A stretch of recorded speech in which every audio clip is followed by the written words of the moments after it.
masjid berwarna putih di kota Damaskus, tempat di mana diyakini Nabi Isa akan turun kembali ke bumi di akhir zaman. Assalamualaikum warahmatullahi wabarakatuh, Sobat Nyebi TV dimanapun saat ini Anda berada. Kali ini Nyebi TV akan membahas mengenai sebuah masjid di jantung kota Damaskus, Suriah, di mana di masjid itulah diyakini kelak Nabi Isa akan turun ke bumi sesuai yang diyakini oleh seluruh teologi agama. Besar harapannya apa yang Nyebi TV sampaikan dapat bermanfaat dan menambah hasanah pengetahuan kita tentang kebenaran agama ini dalam menceritakan berbagai fenomena dunia yang sedang terjadi bahkan tepat di hadapan kita hari ini.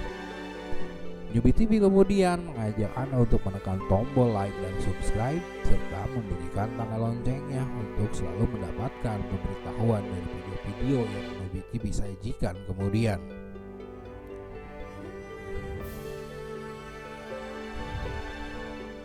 Sobat Nyebi TV, kabar mengenai akan turunnya kembali Nabi Isa di akhir zaman itu diyakini oleh semua teologi agama dan tidak ada yang membantah itu. Keterangan mengenai akan turunnya kembali beliau tersirat dalam berbagai ayat Al-Quran dan hadis diantaranya. Dan sesungguhnya Isa itu benar-benar memberikan pengetahuan tentang hari kiamat. Karena itu janganlah kamu ragu-ragu tentang kiamat itu dan ikutilah aku, jadilah jalan yang lurus. Al-Quran Surat Al-Zukhruf ayat 61. Tidak ada seorang pun dari ahli kitab kecuali akan beriman kepadanya, Nabi Isa, sebelum kematiannya, dan di hari kiamat nanti Isa itu akan menjadi saksi terhadap mereka. Al-Quran Surat Al-Nisa ayat 159. Atau keterangan itu juga termuat di dalam hadis yang berbunyi akan senantiasa ada segolongan dari umatku yang berperang memperjuangkan kebenaran dan meraih kemenangan hingga hari kiamat. Nabi Shallallahu Alaihi Wasallam pun mengatakan, kemudian Isa bin Maryam turun ke muka bumi, lalu pemimpin mereka tadi mengatakan pada Isa, jadilah imam salat bagi kami. Tidak, sesungguhnya di antara kalian sudah menjadi pemimpin bagi yang lain. Allah betul-betul telah memuliakan umat ini, jawab Nabi Isa. Hadis riwayat Muslim nomor 156.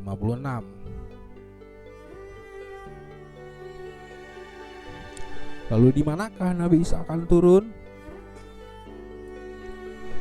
Sobat Nyebi TV, dalam hadis Sahih riwayat Muslim kitab Al-Fitan wa 100 Sa'ah berzikr ad-Dajjal, Aus bin Aus as-Saqafi meriwayatkan bahwa Rasulullah SAW mengatakan Isa bin Maryam akan turun di Menara Putih sebelah timur kota Damaskus. Serupa dengan hadis di atas dari Nawas bin Sam'an, Rasulullah bersabda, lalu Isa turun di Menara Putih sebelah timur Damaskus dengan memakai dua potong baju yang dicelup japaron dan wars, dengan meletakkan kedua tangan di atas sayap-sayap dua malaikat. Jika dia menundukkan kepalanya, maka akan ada seperti air yang menetes, dan jika dia mengangkatnya, turunlah air seperti mutiara. Hal yang sama juga diungkapkan oleh Ibnu Katsir dalam kitabnya Qisas Al-Anbiya, bahwa Isa akan turun di sebuah menara berwarna putih yang terletak di daerah Damaskus, Sam atau Suriah sekarang. Ketika itu akan didirikan sholat subuh, maka imam kaum muslimin berkata kepadanya, majulah wahai Ruhullah, jadilah imam. Isa menjawab, tidak, di antara kalian ada pemimpin-pemimpin yang telah dimuliakan oleh Allah dalam umat ini. Hadis riwayat Muslim dan Ahmad. Lalu mengapa beliau akan turun di kota Damaskus? Sobat Nyebi TV, sangat menarik kemudian ketika kita mencermati hadis Sahih Muslim di atas yang menyebutkan akan ada senantiasa sekelompok orang yang akan berperang memperjuangkan kebenaran dan senantiasa meraih kemenangan hingga hari kiamat, di mana setelahnya akan turun Nabi Isa memimpin mereka, dan mereka yang disebut kemudian adalah mereka-mereka yang akan berada di sebuah masjid bermenara putih di kota Damaskus, Suriah, di mana Ibnu Katsir berpendapat bahwa Masjid Umayyah lah yang tempat di mana beliau kemudian akan turun dan memimpin sekelompok manusia yang akan berperang memperjuangkan kebenaran dan selalu meraih kemenangan hingga hari kiamat tersebut. Masjid Agung Umayyah atau Great Mosque of Damascus adalah masjid terbesar dan tertua di kota Damaskus dan dianggap sebagai tempat suci keempat bagi Islam. Masjid ini dibangun pada masa Khalifah Al-Walid bin Abdul Malik dari Bani Umayyah antara tahun 88 sampai 97 Hijriah atau 706 sampai 715 Masehi di kota Damaskus, Suriah, ibu kota Bani Umayyah pada waktu itu, yang dibangun di atas reruntuhan tempat peribadatan Romawi, tempat menyembah dewa Jupiter dengan mengadopsi tipe bangunan Masjid Nabawi di Madinah.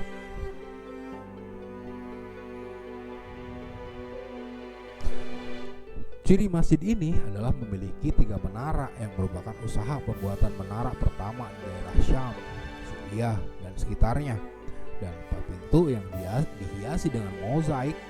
Sisa-sisa mozaik itu kemudian ada sampai sekarang di bagian terpenting dalam pintu Al-Barid, pintu berat masjid, yang pada masa dahulu masjid ini menyimpan banyak kitab dan manuskrip. Setelah penaklukan Arab atas Damaskus tahun 634, masjid dibangun di tempat yang sebelumnya adalah Basilika Kristen yang dipersembahkan untuk Yohanes Pembaptis atau Yahya.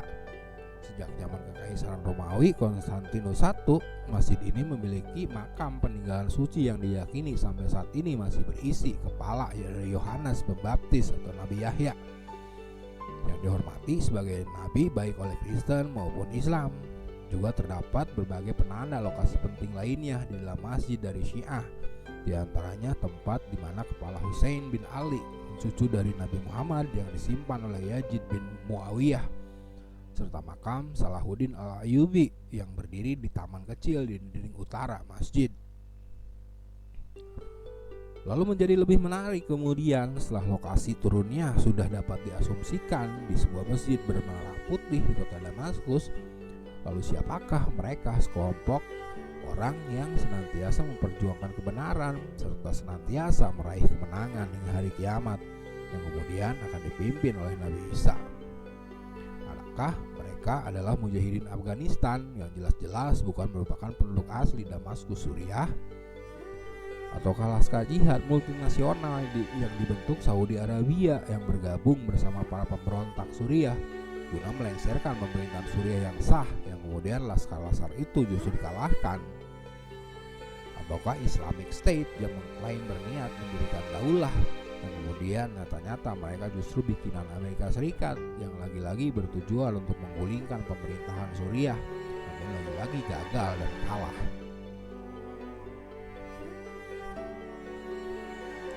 Maka Sobat Newbie TV, kita kemudian mengenal ada ambisi dari Israel untuk mewujudkan negara suci mereka yang harus membentang dari mulai sungai Mesir hingga ke sungai Efrat, sesuai yang diyakini dijanjikan Allah atas mereka, yang itu berarti daerah-daerah dari Mesir, Suriah, Lebanon harus menjadi bagian dari negara suci mereka. Sehingga itulah mengapa negara-negara itu terus digerogoti dan berupaya untuk terus dijatuhkan agar negara-negara tersebut bisa jatuh ke tangan Israel dan menjadi bagian dari negara suci mereka. Tercatat dalam upaya pelebaran wilayah itu telah terjadi atas dataran tinggi Golan di Suriah hingga ke Lebanon Selatan, dan tentunya negara-negara yang terkait yang terancam negaranya akan dicaplok oleh Israel akan bangkit melawan guna mempertahankan kedaulatan negaranya, sekaligus tentu saja melawan kejahatan Israel atas ambisi mereka yang berlebihan serta kejahatan mereka atas rakyat Palestina. Maka atas dasar itulah kemudian sebuah persatuan di bumi Syam terbentuk, sebuah persatuan yang bertajuk upaya perlawanan atau mukawamah atas kejahatan Israel tersebut. Persatuan yang melibatkan negara-negara di bumi Syam, Suriah, Lebanon, Iran, dan Irak, di mana gerakan mukawamah atau perlawanan yang dimotori oleh Hizbullah Lebanon ini telah berhasil membuat Amerika Serikat dan Israel ketar-ketir. sebuah perlawanan dari bangsa-bangsa bumi Syam yang memang tercatat selalu konsisten merintangi ambisi Israel. Bahkan dari semenjak 6 jam negara Israel didirikan tahun 1948, tercatat berbagai peperangan mereka dari perang 6 hari bahkan hingga ke perang Yom Kippur. Perlawanan mereka sampai hari ini, di mana perlawanan mereka pun sampai detik ini tak kunjung bisa dipadamkan oleh dua sejoli pelaku kasad atau kerusakan di atas muka bumi, yaitu Israel dan Amerika Serikat. Lalu kemudian adakah mereka yang disebut oleh hadis Sahih Muslim sebagai kelompok yang akan senantiasa memperjuangkan kebenaran dan senantiasa diberikan kemenangan demi kemenangan hingga di gerbang Al-Quds? Wallahu a'lam bishawab. Terima kasih sudah menonton. Assalamualaikum warahmatullahi wabarakatuh.